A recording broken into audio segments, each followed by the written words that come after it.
I'm Plo Lumumba here at the Maruba Dam in Machakos County in the Republic of Kenya. Continent is Africa. And we continue the conversations, and today, almost 150 years to the date, because the Battle of Adwa was fought on the first day of March in the year 1896 between Ethiopia, then led by King Menelik II, and the Italians had different generals, but Oreste, the Italian, emerged as one of the more prominent ones. And the Battle of Adwa must be understood once again in the context of Berlin, because Berlin has taken place between 1884 and 1885. And the Italians have already identified the areas that they want to occupy. They have been in Libya, they have been in Somalia, and they are targeting Ethiopia. So when they get into Ethiopia, they discover that this is a place where there is organized governance systems. Menelik II and his wife Taitu are the dominant figures claiming their lineage to Solomon in the Bible. They are running a state which is a thriving state. They are planting things that we now know, such as coffee, what we now teff, which makes injera, which Ethiopia is famous for. And they actually pretend, the Italians, that they want to have some kind of collaboration with the Ethiopians. And in 1889, they enter into the famous Treaty of Wichela. The Treaty of Wichela has two versions.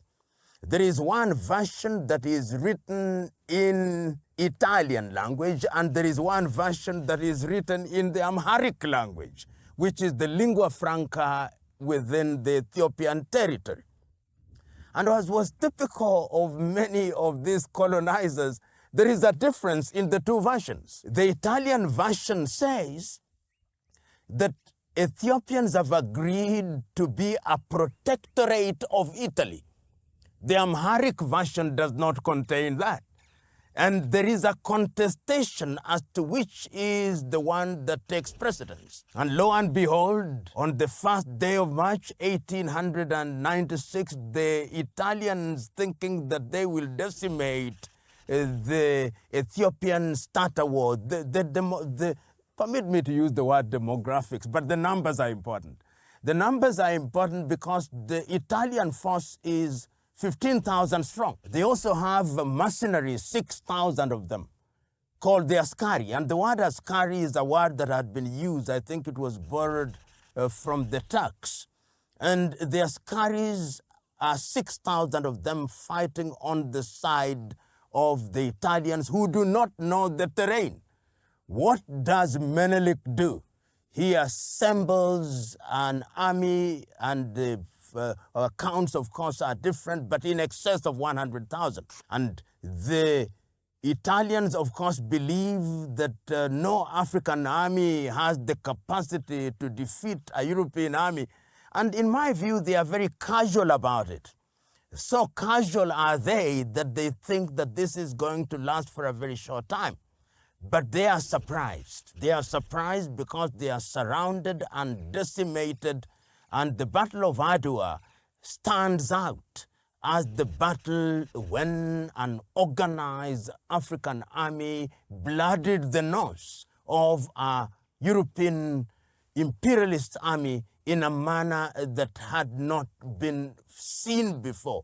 And the significance of this battle, short as it was, short-lived as its impact was, is that it told a story. It told a story that indeed it was possible for an African army organized in a proper way to defeat the colonizers.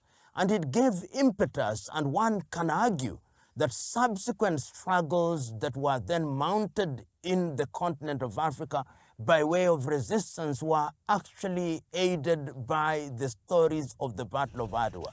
So that when one talks about the Battle of Adwa, the tendency is to say, and I know that the Ethiopians celebrate as they must, to say that it was an iconic war against colonization. And that is critical. It is critical because even after the Battle of Adwa, the Italians did not quite leave. The campaigns continued up to deep into the 20th century, leading up to the exile of King Emperor Haile Selassie at that time, when the Italians actually wanted to conquer and dominate Ethiopia. But ultimately, because of the Battle of Adwa, Ethiopia remains one of the only, in fact, the only country in the continent of Africa which was never colonized in the classical sense. There is no foreign power that ever dominated the country that we now know as Ethiopia. But it's important to point out that this country was at one time known as Abyssinia, and that when we talk about Ethiopia, sometimes we ought to remember that there are historians who describe this as Abyssinia, and that there are historians who try to say that this was essentially a battle between the Italians and the Amhara. It was not between the Amhara, the Italians, and the Tigrinya. It was not between the Italians and the Oromo. And that also explains why the small sliver of land that we now know as Eritrea remained outside of the sphere of the domination of the Ethiopian Empire, because there is quite a big Tigrinya population in modern-day Eritrea. Going forward, we must then ask ourselves the critical question of what significance was the Battle of Adwa in the scheme of the process of colonization and the subsequent processes of decolonization. So loud was the reverberation of this particular Battle of Adwa that it was heard even in the Caribbean.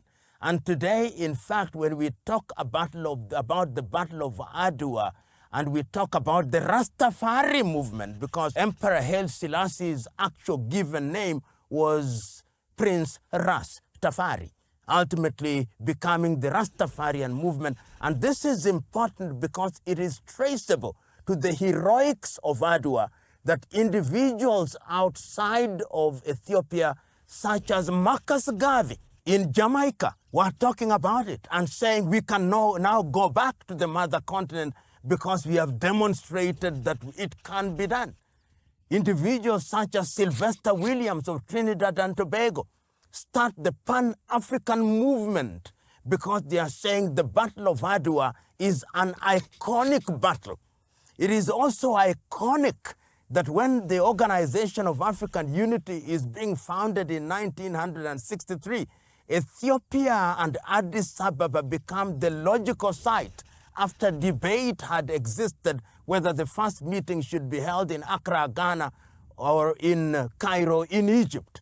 That is the significance of the Battle of Adwa. And it is argued that if you look at the subsequent resistance, whether it is in West Africa or in East Africa, the Battle of Adwa remains a constant point of reference. And in that sense, the success of Menelik II and the wife Taitu has come to exemplify the resisting spirit and to debunk the myth that no African army at all had the capacity to withstand the more sophisticated European armies. Of course, we know, as already stated, that the Italians did go back, reorganize, and continued their activities, but history has immortalized the fact that the Battle of Adwa was drawing of the line in the sand, and it is because of the Battle of Adwa that Ethiopia was never conquered, Ethiopia was never colonized, and Ethiopia remained a country that has defined its culture, defined its education, defined its economy, defined its international relations, and defined the manner in which it relates to the world. And even subsequently, when the Italians themselves reorganized themselves, their relationship with the Ethiopians was one that was defined by mutual respect, because the spirit of the Battle of Adwa was still lingering, and the Italians were reminded, if they needed reminding, that an organized force can actually decimate you and neutralize your very being. The question is, therefore, when we talk about the process of recent attempts at recolonization of African countries, what are the lessons to be learned from the Battle of Adwa? And I think the Battle of Adwa has continued to be celebrated by the Ethiopians and by different African countries in different capitals at the instigation, of course, of the Ethiopian administration as a reminder to Africans that you have a duty to resist foreign domination. The Battle of Adwa has become that single battle that is identified times without number. The second most important lesson to be learned from the Battle of Adwa is that when you are organized, it is important to resist forces. And it is also a lesson to the organizers that you have a duty to respect treaties. Many people don't remember the Treaty of Uchela. And the Treaty of Uchela is indicative of some of the treaties that Africans are entering into. And I remember a recent debate, and a friend of mine said, when you are dealing with any foreign power where treaties are written in multiple languages, don't be Uchela'd.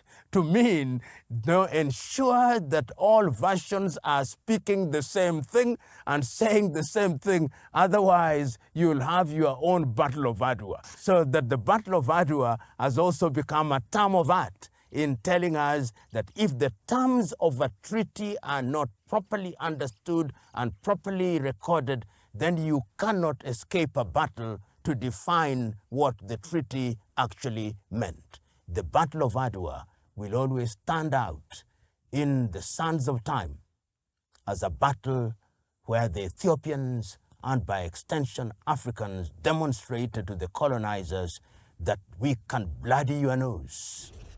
Thank you very much. As we continue these interesting conversations about the continent of Africa, today we focused on the great and epic Battle of Adwa in modern-day Ethiopia. We'll see you again as we continue the conversation. Thank you.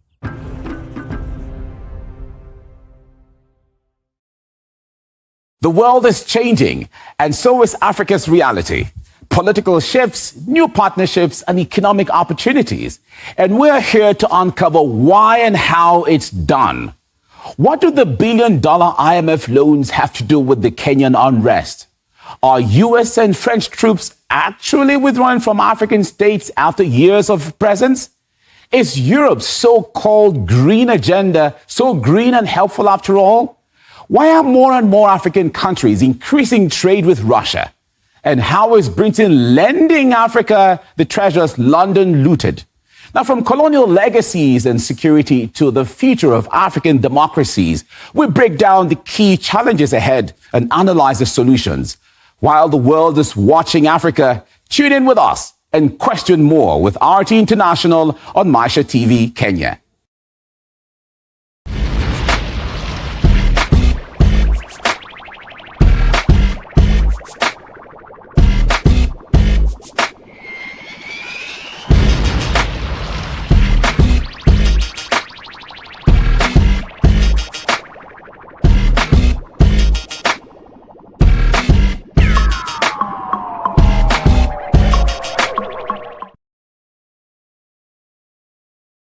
Problem number one is leadership in Africa. What can we do for Africa?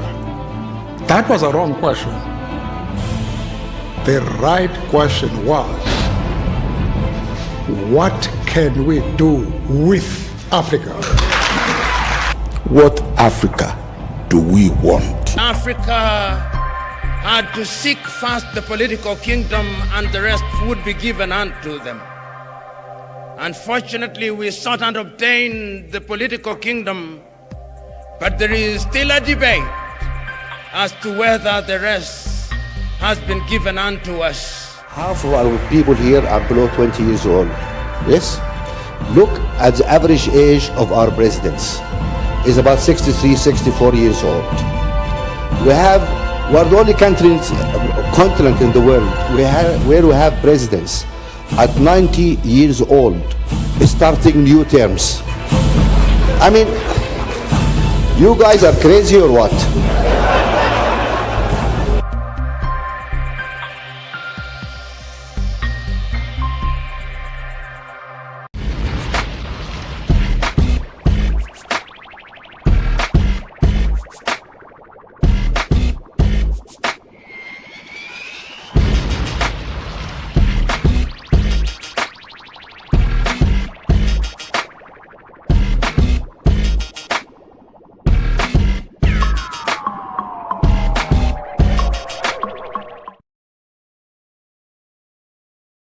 Ladies and gentlemen, this is Mushabi Jr. on your screen, bringing to you a program called Maisha Talk. This is where we build your capacity to achieve your dreams and visions. One thing I've learned in life is nobody can ever tell you that you can never be anything or achieve anything in this world. Shut them down. You can achieve anything in this world. And in this program, that is what we are talking about. Principles, attitudes, belief systems, where you are going to gain a lot. You're better off than anybody who's not going to watch this program. This is going to change your life. It's big, it's fun, it's educating, it's entertaining. Right here on Maisha Television, where you choose it, you watch it, and you definitely love it. This keeps me going on those days when I feel like giving up. Fire.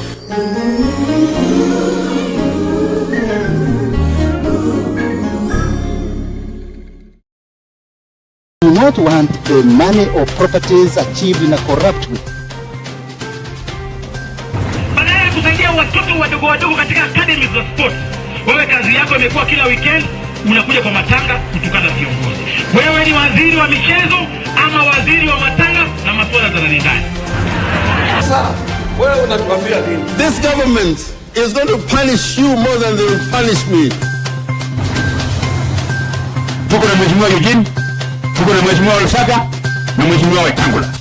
I have no problem. I have full confidence in the agencies that we have to do their job. People are out there bandying my brother yesterday. Me, I've said, if he's guilty, aendelee.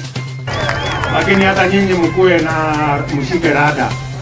Sasa nyinyi wakati ya kufanya kazi mnasema tafuta Ruto, lakini siku ya kupiga kura mnaniambia tipping. Sasa nyinyi kweli mko na plani?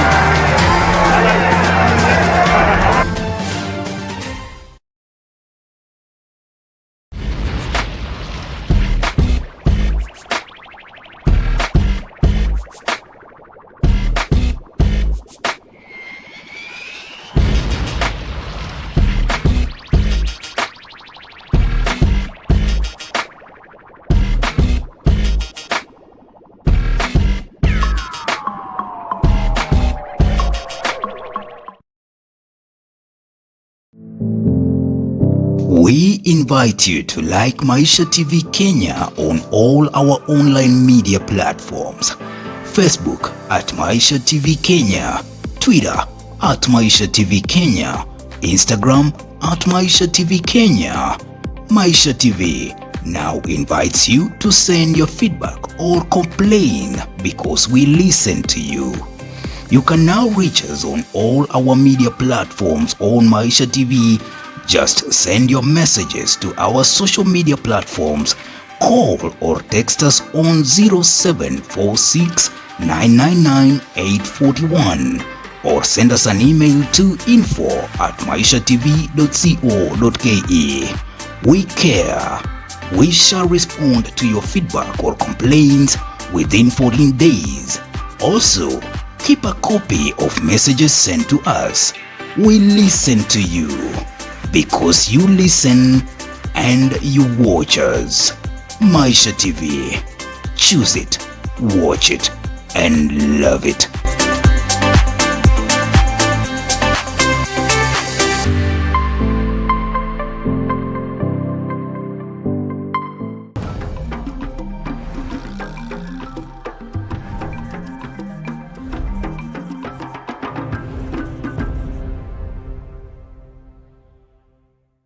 I am Plo Lumumba here at the Manzoni Wildlife Estate in Machakos County in the Republic of Kenya here in the continent of Africa. And we continue with our discussion of diverse aspects of the continent of Africa.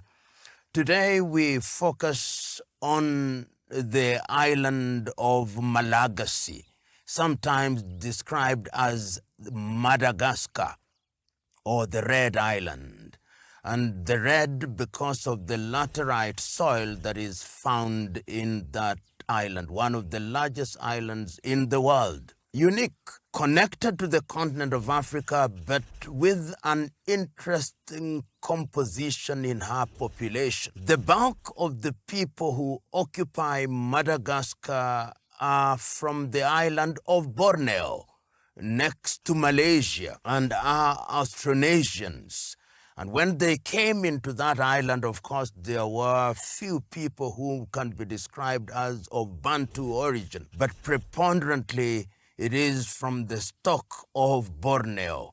And when they settled there, they created a kingdom, the very famous Merona Kingdom, which in the 1860s were the very first to resist French domination. Ultimately, of course, the French did succeed in creating a colony that existed from the year 1896 to the year 1960, when the island, like all other African countries, engaged in the struggle for independence.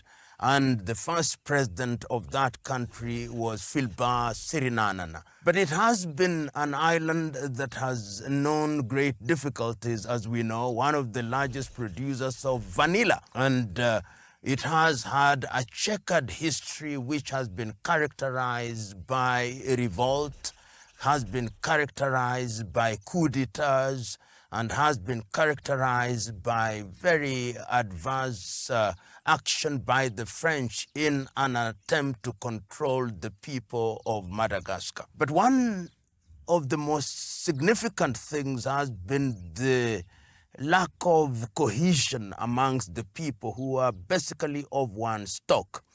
We will remember that as early as the 1960s, no sooner had they regained independence than the tumult that we now see and associate with Madagascar was already taking root. Filbar Sirinanana, of course, became the president, and very soon after, in the 1970s, Didier Ratsiraka. And Didier Ratsiraka is the much more famous of the presidents of Madagascar, and he too was to face revolt from the students, which all actually sets a precedent that students in Madagascar have never been silent whenever they have felt that the affairs of the country have not been run as well as they should have been. The Didier Ratsiraka administration itself was removed by the administration of Marc Ravalomanana. Marc Ravalomanana also occupied that political space for quite some time, but the economy did not improve as it should have. And this is curious because this possibly is one of the 4 largest islands in the world. And given its geographic location, Madagascar should be doing better than it is. But for some reason, opportunities for young men and women have not been as forthcoming as they should have been, with the consequence that every other circle we see the convulsion of the students, culminating in the removal of Marc Ravalomanana by a young man who became the symbol of revolt, Andy Rajuel. Andy Rajuel was a DJ, And his claim to fame was that he was a good DJ. And when the revolt took place, he remained in power for over 10 years. During that period, one of the most curious things is that he had never dropped his French citizenship. And this became a factor in the year 2013, when there was an election or thereabouts. The dates are ones that to be subject to confirmation. But Andy Rajwell is an individual who then occupied the political space in Madagascar for a very long time and was very active even in the African scene in terms of his involvement in the activities of the African Union, making Madagascar and the capital Antananarivo a capital that was known in the continent of Africa, given the early activities of his predecessors.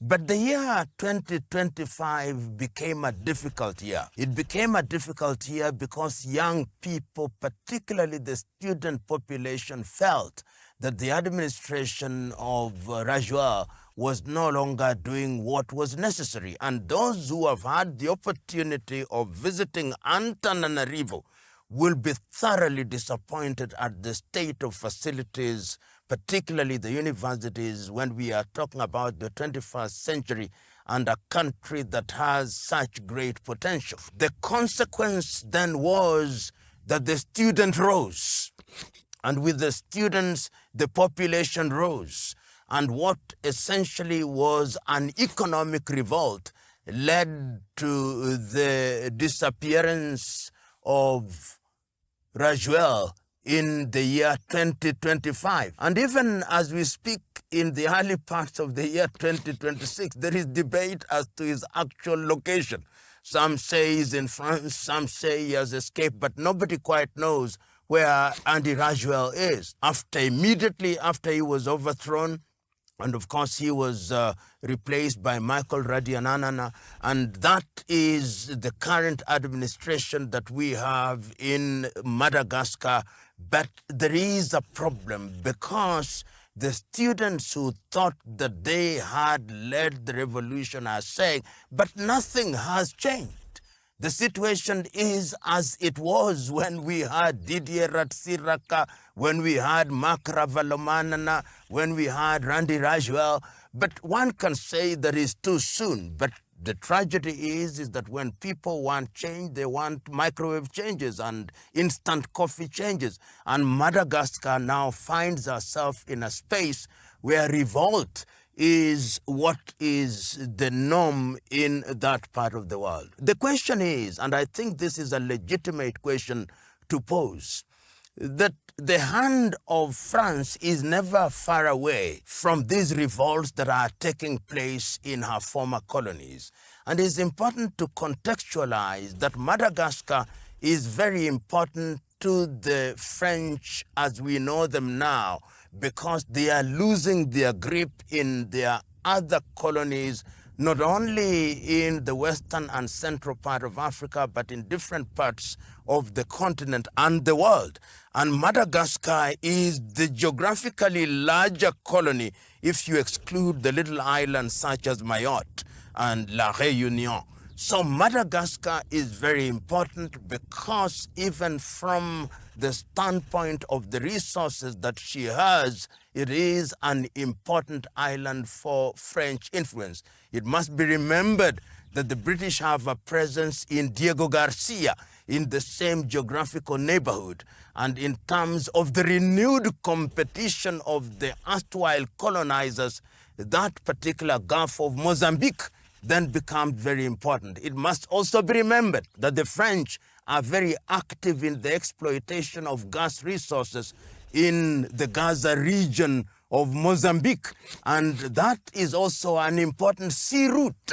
If you look at what is happening in the world now, that is part of the sea route on the southern part of Africa. And Madagascar is then very important. And that is why the French are making every effort to ensure that he or she who controls Madagascar is in many ways a lackey of the French.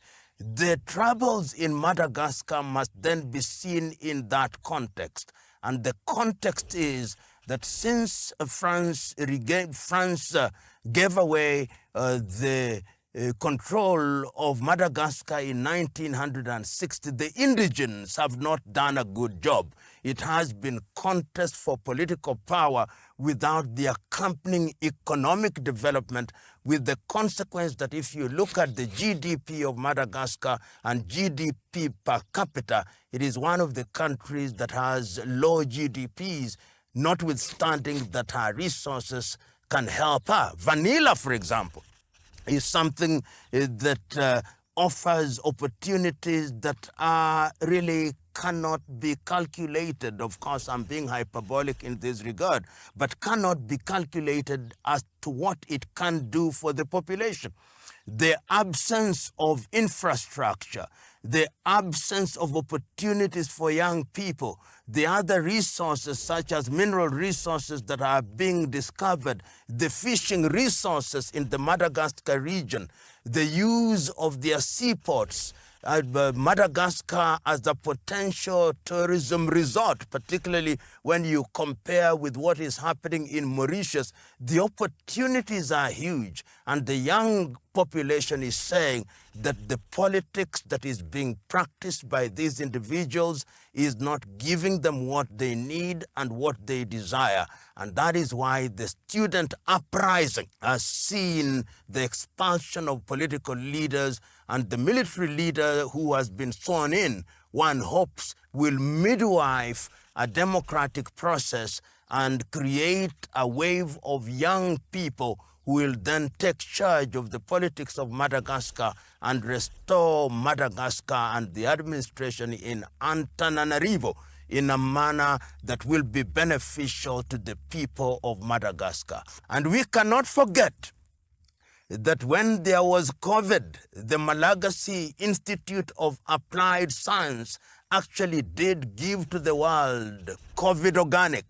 It was something that was to be applauded. One hopes that science will also be applied to help the people of Malagasy or Madagascar, because they have demonstrated that they have the intellectual capacity to move the world and Africa to a different orbit. Thank you very much, ladies and gentlemen. We continue our conversations about the continent of Africa, and today we are focused on Madagascar or Malagasy, that island peopled by individuals who originally came from the island of Borneo in Malaysia or next to Malaysia. Thank you very much, and see you again.